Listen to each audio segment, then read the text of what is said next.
আম্মা জান আয়েশা রাদিয়াল্লাহু তাআলা আনহা বলেন, কানা ইয়াকুমু মিনাল লাইলি হাত্তা তাতাফাত্তারা কদামা।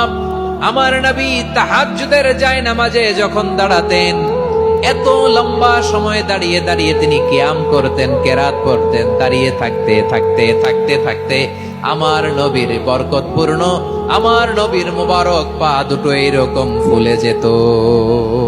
আমার নবীর পা গুলো ফুলে যেত দাঁড়িয়ে থাকতে থাকতে। বিষ্ণু ইসলামের পা ফুলে যেত।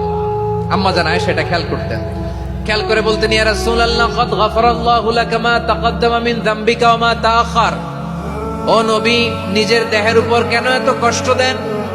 কেন রাত জেগে এরকম তাহাজ্জুদের জায়নামাজে দাঁড়িয়ে থাকতে থাকতে পা দুটো আপনার ফুলে যায়? কেন কষ্ট করেন? আল্লাহ কি বলে নাই, ও নবী আপনার আগের গুনাহ মাফ, পরের গুনাহ মাফ? আসলে বিশ্ব নবীর কোনো গুনাহই নাই। নবীরা মাসুম হয়, নিষ্পাপ হয়।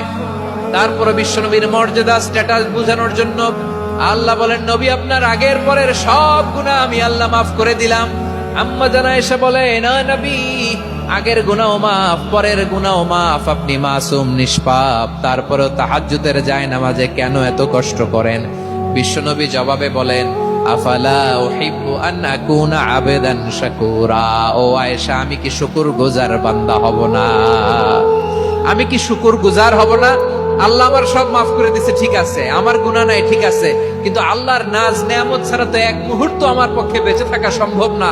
সে আল্লাহর নেয়ামতের শুকরিয়া হিসাবে আমার কি শুকরগুজার হওয়া উচিত না?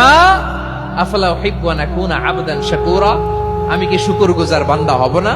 ও আমার ভাইয়েরা, বিশ্বনবী ঠিক এমন ভাবে আনুগত্যের নমুনা দেখাতেন। এখানেই শেষ নয়। আম্মা জান আয়েশা বলেন, তাহাজ্জুদের জায়নামাজে দাঁড়িয়ে থাকতে থাকতে ফালাম ইয়াজাল ইয়াবকি হাত্তা বাল্লা লিহিয়াতাহু। আমার নবী কেরাত পড়তে পড়তে কাঁদতে কাঁদতে দাড়ি বেয়ে বেয়ে ওনার পানি ঝরতো।